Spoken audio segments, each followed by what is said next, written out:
சம்பாதிக்கிறார் அல்லவா, இதுவும் அவர் கொடுத்த சாபம் தான். ஆமா, நடுத்தர மனிதர்கள் என்றா மேலத்தெருல பெரியாத்தா போனா கீழத்தெருல சின்னாத்தாலும் சேர்ந்து போறான். 100 நாள் வேலை. அப்போ பேய்கிட்டு இருக்கும்போது சொல்லுவானா, ஏட்டியோ சுப்பமா கருவாடு பொறிச்சுட்டா உங்க மனைவி நீ கஞ்சி வை, நம்ம வேலைக்கு போவோம்பா. அப்ப 2 பேரும் பேசி முடிச்சுட்டு வீட்டுல போய் காப்பி ஆத்தி குடிச்சிருப்பா. அவ வந்து பொட்டுன்னு போய் சேர்ந்துருவான். அவன் சேர்ந்த உடனே அப்ப இவர் சொல்லுவாங்க, அந்த பெரியய்யா சுப்பம்மா கருவாடு வந்து சுப்பமா போயிட்டாளாம்பா. கருப்பாய் கேப்பாளா, ஐயா என்ன செஞ்சது, எங்க போயிருக்கா? வீட்டுக்கு போவல, ஊரு கட்ட பொம்பல. சுப்பம்மா மேல போய் செத்து போனாமா. அப்படியே பாரு, அப்படியே நின்றுவானா இந்த கருப்பாய். என்னது இதெல்லாம் யாரு கொடுத்த சாபம்? எல்லாம் கைலாச வள்ளுவர் கொடுத்த சாபம் தான். அதுதான் மனக்கோலத்தில் பெணக்கோலம். மனக்கோலத்தில் பெணக்கோலம் என்றால் மன மேடையில இருக்கிறது வரைக்கும் கடவுளுக்கு உயிரை எடுக்க சட்டம் கிடையாது, சட்டமே கிடையாது. மனக்கோலத்தில் பெணக்கோலம் என்று சொல்லுகிறார் பாத்தியா. 4 வீட்டு மாப்பிள்ளை நகை விடக்கூடாதுன்னு சொல்லுவாங்க. செலவங்க சொல்லி கேட்காம நான் அங்க போறேன் இங்க போறேன் ஃப்ரெண்ட்ஸை பார்க்க போறேன் பத்திரிக்கை குடிக்க போறோம்னு சொல்லிடுவாங்க. அப்ப சொல்லும் போது போய்கிட்டே இருப்பாங்க, ஆக்சிடென்ட் ஆயிப்போம். அதெல்லாம் ஆக்சிடென்ட் ஆயிரும். இதெல்லாம் யார் கொடுத்த சாபம்? வள்ளுவர் கொடுத்த சாபம். பழத்திலையும் பழம்னு சொன்னா தோலுக்கும் எலும்புக்கும் சொந்தம் இல்லாம இருக்கும். அந்த காலம் 300 வயசானாலும் சாவே கிடையாது. ஊனி குறுகி காராமுள்ளு முளைச்சிருமா கொடுக்குறேன். காராமுள்ளு முளைச்சாலும் சாவு கிடையாம இருக்குது பாத்தியா. ஊனி குறுகி ஒரு மாடா குடியில தூக்கி வச்சிருவாங்க. ஆமா, அதனால அப்போ பழத்திலையும் பழம் பழுத்து உதிர்படி பறைவோசை அடிக்க சொல்ல இவரை அடைக்க படைக்க பறைவோசை அடித்ததுனால அன்றைய நாள் முதலாக காயில பூவுல பிஞ்சில பழத்திலையும் பழம் பழுத்து உதிர்படி இவர் அடிச்சாரு பாருங்க பறைவோசை. பூலோகத்துல பூமாதேவிக்கு உயிர் சுமையை காட்டிலும் தனச்சுமை தாங்க முடியும். தனச்சுமை தாங்க முடியாம ஆண்டவரிடத்துல வந்தே முறையிடுகிறார். ஆண்டவா பரமேஸ்வரா, உயிர் சுமையை தாங்க குறைக்க சொன்னேன். ஆனா இப்ப பெணச்சுமை என்னால தாங்க முடியலையே. பெணச்சுமையை நீங்க குறைச்சு தரணும்னா ஏன் தெரியுமா? அதாவது உயிரோட இருந்தவரை ஒரு பக்கம் கூட்டிட்டு போனோம்னா ஒத்தைக்கு ஒருத்தர் தூக்கி தோல்ல போட்டு கூட்டிட்டு போயிட்டு வந்துருவாங்க. அந்த மாண்டு மடிஞ்சு செத்த மையம்னு சொல்லுவாங்க. அப்ப அந்த மாண்டு மடிஞ்சவங்களை நம்மளால ஒண்ணுமே செய்ய முடியாது. ஏன் முடியாது? அதனாலதான் சொல்லிட்டாங்க பாத்தியா, தத்தைக்கா புத்தைக்கா 4 காலு, தானே நடக்கையில 2 காலு, உச்சி வெளுக்கும் போது 3 காலு, ஊருக்கு போகையில 10 காலு. தத்தைக்கா புத்தைக்கா 4 காலுனா ஒரு குழந்தை பிறந்து 1 வயசு வரைக்கும் காலுக்கும் கைக்கும் நடக்குமா. அதுதான் தத்தைக்கா புத்தைக்கா 4 காலு. தானே நடக்கும் போது அப்ப 2 காலுனா பிள்ளை எந்திரிச்சு நடந்ததுன்னா 2 காலுக்கு நடக்கும். உச்சி வெளுக்கையில 3 காலு. ஒரு 60-70 வயசு ஆயாச்சுன்னா ஒரு 3 கோலு கையில வச்சுக்கிடுவாங்க. ஆமா, அதுதான் உச்சி வெளுக்கையில 3 காலு. ஊருக்கு போகும்போது 10 காலு. அப்படின்னா மாண்டு மடிஞ்சாங்கன்னு சொன்னா அவங்களை சுமப்பதற்கு 4 ஆளு வேணும். அப்ப முன்னால 2 4, பின்னால 2 4, 4 8 ஆச்சா. மேல படுத்திருக்க ஐயாவுக்கு 2 காலு, அப்ப 10 காலு.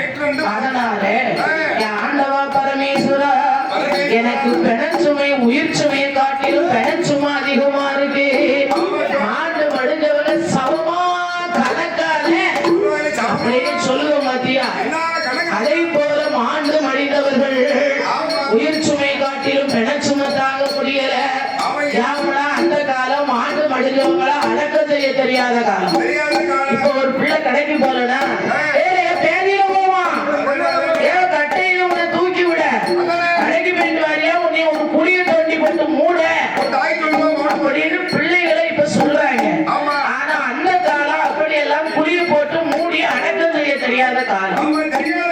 பிணச்சுமை தாங்க முடியாமல் ஆண்டவனிடத்துல முறையிட ஆண்டவன் பகவான் பூமாதேவி ஆற்றிலேத்தி இருப்பிடத்தில் வைத்துவிட்டு பூமாதேவி பிணச்சுமையை தானே குறைக்கணும், நானே வந்து குறைச்சு தருகிறேன் என்றார். பரமேஸ்வரா, ஏன் பிணச்சுமையை உங்களால எப்படி குறைக்க முடியும் என்று சொல்ல, அம்மா பிணச்சுமையை தானே குறைக்கணும், நான் எப்படி வந்து குறைச்சு தர போகிறேன் தெரியுமா? உலகில் பிள்ளையாக வந்து பிறக்க போறேன்,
பார்வதி நாம ஒரு பிள்ளை வர வேணும்னு கேட்டோம்.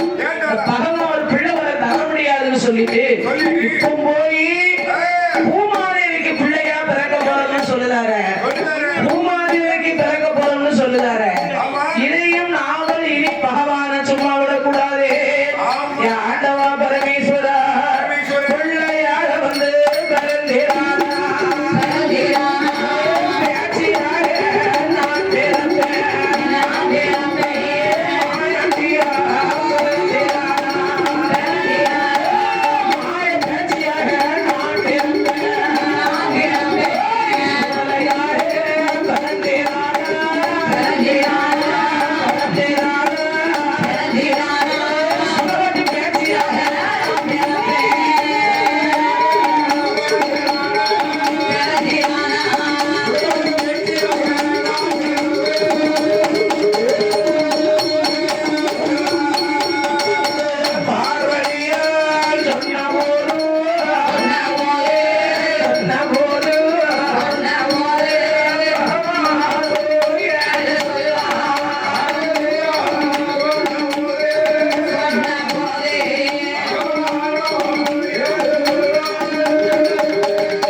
பகவான் பார்த்தான்.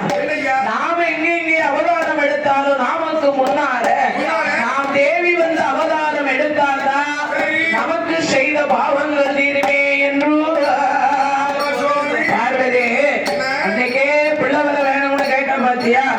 அப்பேற்பட்ட பிள்ளை வரம் உனக்கு வேணுமையானா என்ன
எடுத்த முந்தி முடியாமல் ஆண்டவன் சிவபெருமானை நினைத்தோ ஆயிரங்கால் மண்டபத்தில் 32ஆம் தூணலில தங்கத்தூள் எரிய கண்டு தங்கத்தூள் பார்வதா தேவி எப்படி தவம் புரிய வருகிறான் தெரியுமா சார்ந்து கொண்டு தலைவலி சந்தனத்தால் மூலம் போட்டாய்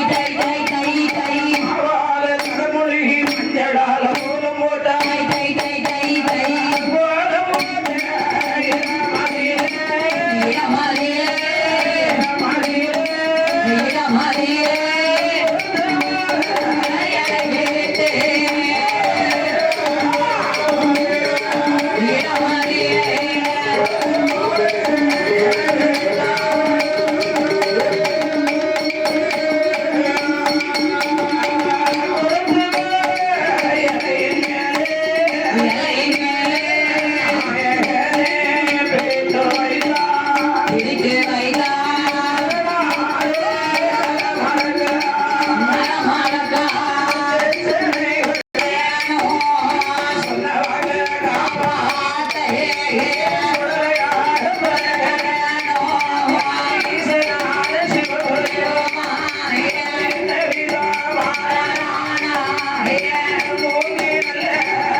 பரமேஸ்வரா நீங்க கொடுத்த முள்ள கையும் இல்ல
வேளையிலே பார்த்தாள் பார்வதாலே